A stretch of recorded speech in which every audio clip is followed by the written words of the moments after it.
Morning, Betty. Why, Mike, what are you doing here? I'd like to talk to you for a moment. May I come in? Well, sure. Come on in. Have a seat.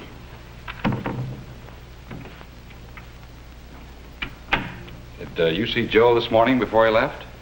Yes, why? Well, then you know how he was feeling. Has something happened? He was kicked off the line. I'm sorry. Betty, I've known you and Joe for a long time. This is something a guy like Joe just doesn't do. But he's in trouble. If I knew what happened, maybe I could help a little. Didn't he tell you? No. Guess he never was one to talk about us. At least for that, I'm grateful. Now, look, I don't mean to butt in, but if you and Joe had a fight, at least that's something we can understand. It was more than a fight. You, want to tell me about it? You'll have to know about it anyhow. When Joe came home last night, it was just like always. Hi, everybody. Hi, Dad. Yes. You kids been good today? Sure, Dad. But Tommy had a fight with a boy. I didn't hurt him none. You punched him in the nose. You've got to talk to Tommy about this fighting. Oh, he's just learning to take care of himself. I saw it from the window. Tommy started it. But, Mom... Look, I'm not gonna hold court now. Beat, I've had a rough day. Son, give me a beer, huh? Sure, Dad. Joe, you don't seem to realize how serious this thing is with Tommy. He's getting a reputation. I'll talk about it later. But you never seem Look, to have... I don't want to get into a hassle. Thanks, son. The other boy, he was making cracks about the Air Force, so I had to punch him. Good for you. What else can he do, huh? Dad, will you play ball with us, huh? Oh, not now, honey. My dogs are killing me. But you promised. Maybe later. You kids run along, huh? But, Daddy! Just for a little while. Go on now, scram.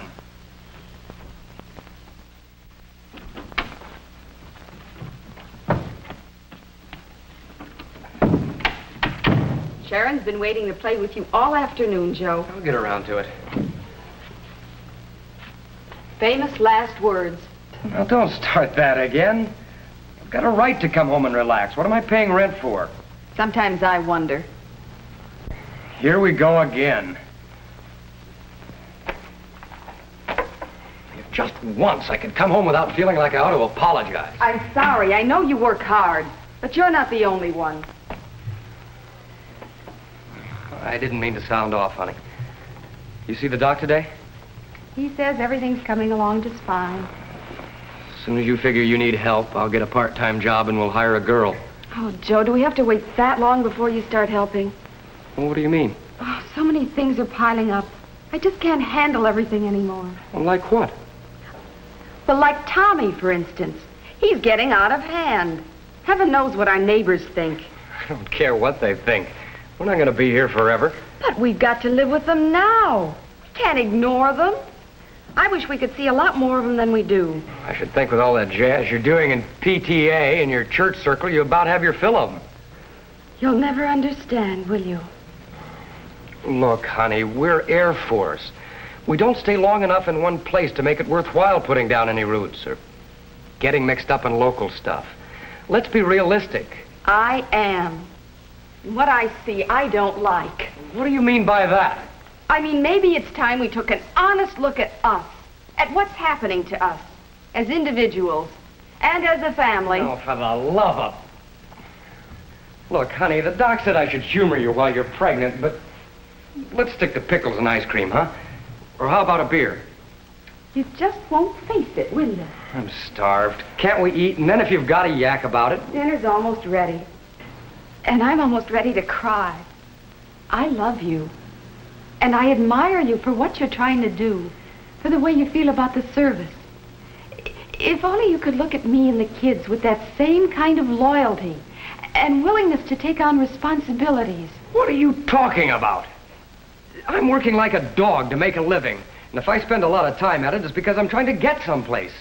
And for who? For you and the kids.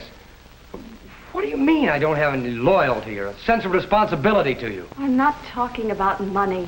You've taken good care of us that way.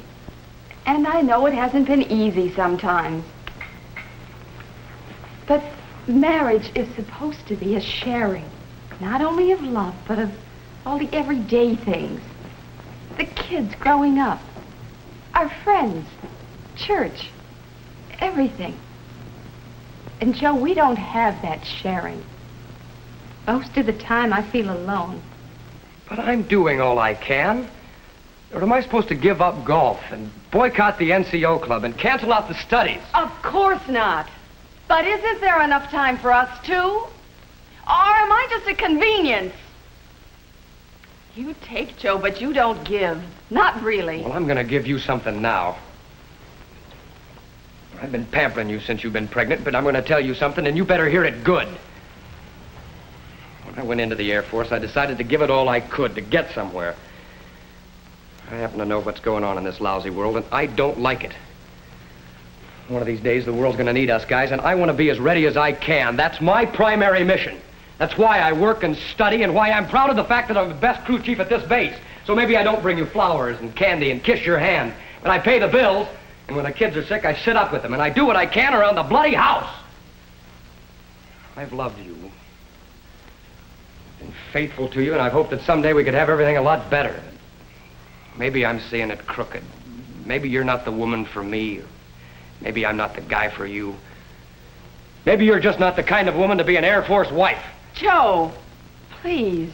All I know is I'm getting sick and tired of hearing your yapping about how I've sloughed responsibilities at home and don't take an interest in the community and don't go to church with you and all that jazz. I've got a job to do, and I'm doing it the best I know how. And if that's not enough for you,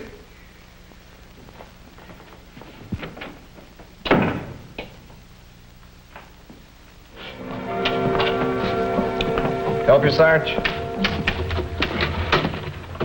Yeah. Yeah, I just walked in. Yeah, I see what you mean. Yeah. Yeah, I'm sorry, too. Mm-hmm. was that Davis? Sit down, Joe. He's nuts booting me off the line. I can still hack it. Yeah, you look real sharp. So I got stoned. I'm okay now. You know Davis can't take a chance. Well, have I ever goofed yet? You just did. Don't shout. You knew you had a flight this morning. You knew what was at stake. Brass here to watch. The old man may have to scrub the test. I guess this does kind of louse me up, huh? Unless you've got an awful good reason. You want to tell me what happened? Mike, I don't feel so good. Look, you're liable to feel a lot worse when the old man gets through with you. Now, come on, level with me. What happened? You have a fight with your wife? You lose your shirt in the game? What happened? Mike, I've got to lie down. I'm sick. Okay, go in the CQ room. Let me know when you're ready to talk. Did you get Joe squared away? Yeah, he's sleeping it off. I sure hated to lower the boom on him. He's as fine a crew chief as I've ever seen. But I had no choice. Although he was worried about Hankins yesterday. Oh, why? Well, I overheard them talking. What's the matter with you, Hankins? If I haven't double-checked your topping off of those fuel tanks... I'm sorry, Sarge. I guess I'm just too doggone worried about my mom. What about her? Well, I got a letter today, and she's gone back in the hospital again. Yeah, I'm sorry to hear that. Another operation? Looks like. Kind of takes my mind off things here. I can sympathize. But remember, no matter what problems we may have, that's no excuse for not doing our job. Yeah, but I just can't help it. I'm worried about her. Well, of course you are. That's to your credit. I can't figure it. Hi, Mike. Sergeant, this new study information just came in. Thanks. How's everything in the education department? Better off than here, I guess. What's this about Joe Conway? He's just hung over. But I had to take him off the line. It's hard to believe. Joe's been pushing himself pretty hard and cramming. Maybe he overdid it. I've seen it happen. Maybe he took a drink to relax and things happened. Maybe he's worried about his wife being pregnant. Could be. Why don't you talk to her, Mike? Maybe I will. I'd sure like to get a line on what happened. Before Joe has to face the old man. He didn't come back till early this morning. Didn't shave. We didn't even speak. He just ignored me. Betty, maybe there's something wrong on both sides. Oh, I'm not perfect. But do you think I've been asking for so much? You, want me to talk to him? No, just give him this. Well, what is it? I think it's customary to leave a letter when you're calling a marriage quits.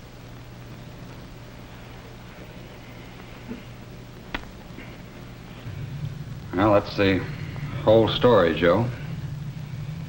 I couldn't stop her.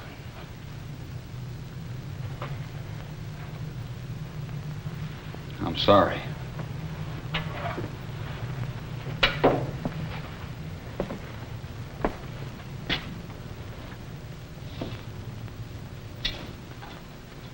Forget about my re-upping. I'm getting out.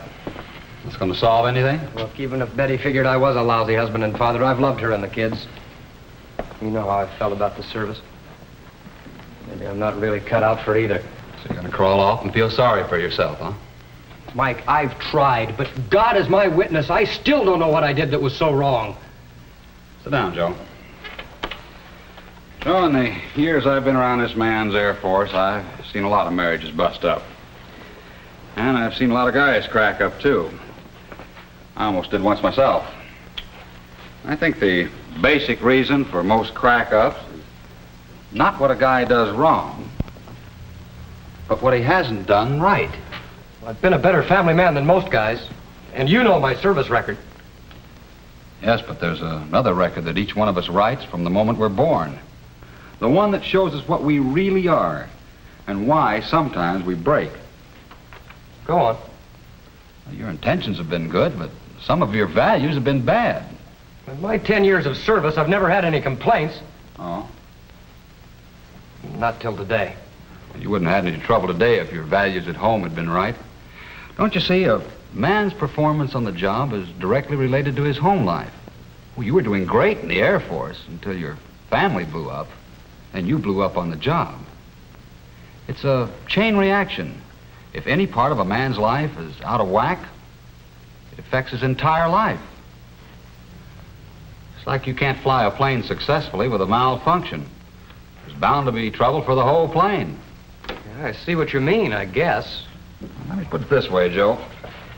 The old man can order us to a certain duty, but he can't order us to put our personal problems and our worries in our hip pocket.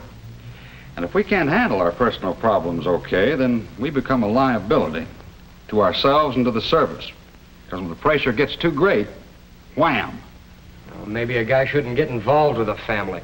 Your problem is you didn't get involved enough. You didn't really belong to your family as much as you belong to your squadron. Well, that's not true. Well, let's analyze it. How much time have you spent with your kids? I mean, really with them, listening to their problems, playing, helping to shape their growing up? I've done as good as most guys. Was that the same yardstick you'd apply to your trying to get ahead in the service? Just doing as good as most guys? What about your kids' schooling? Things like PTA. Have you really tried to help out? Oh, it'd be a waste of time. Who's going to listen to me? Is that how you'd feel when you go to bat for one of your crew? Well, that's different. Yeah. In one case, you're promoting your career. And in the other, it's just your family.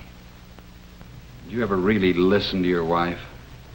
Do you ever give her the same respect and consideration to her problem of making a home for you that you would to a problem on the flight line? What about church? How often do you go with your wife and your kids? I've had to study. I've been trying to get ahead. Sure, at the expense of your family. Can you studied some of those nights you hung around the NCO club or some of the afternoons you played golf? Oh, you tried to be a real hotshot with the men. What about your example to your own kids? You, want me to go on, or, you read me? Yeah, I'm beginning to. Your home hasn't been much more than a place to hang your hat between hours on the job. You lost communication with your wife. Betty realized this. Tried to make you see it, but you couldn't. Okay, so what do I do? Well, I'd suggest you go home to your empty house and look around at everything that you've lost. Pray to God that you can get it back and start again. And this time, act like a man. And being a man takes a lot more than big muscles and a fast brain, Joe. It takes an awareness that we're more than animals. that we have a conscience and a moral side. Because without a sense of the Almighty, we're no better than animals. Maybe worse, because we're losing so much that we might have had. You know, I think your wife did you a big favor. So did Davis when he tossed you off the flight line. The chewing out that you're liable to get from the old man could be the best thing that ever happened to you if you pick yourself up and start to become the kind of airman that you could be and the kind of family man that I think you really want to be. It all boils down to this, Joe. If we're going to make the most out of the one and only life we're ever going to have on this earth, we can only do it by really joining the human race. And by really learning to belong to our squadron, our community, our home, and our God. To accept all our responsibilities as challenges and through them to grow until we become all that we can become. Someday, you and I may have to put up our lives to show what kind of men we really are.